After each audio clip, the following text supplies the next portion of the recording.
Itulah bila cakap orang. Jual apa? Jual apa? Jual tikus, jual tikus. Benda kotor. Itu yang kau jual. Apalah kau ni? Orang nak hapuskan, kau nak jual. Biasalah. Orang cakap macam tu. Nak kasih kau orang down. Bagi tokey? Yang inilah orang kata sahabat tokey yang baik. Yang orang kata cakap dengan dia pun bagus. Dialah pemberi semangat. Bagi tokey, tikus adalah segala-galanya. Kau orang cakap apa, kau orang cakap lah. Tokey tenang je duduk dalam kandang ni.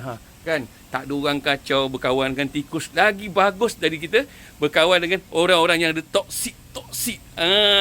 Korang macam mana? Yang toksik-toksik tu sentiasa melemah-lemahkan korang kan? Betul tak? Jadi, korang tinggalkan je lah diorang ni. Kan? Yang penting, korang happy dan korang enjoy apa yang korang buat. Bye-bye!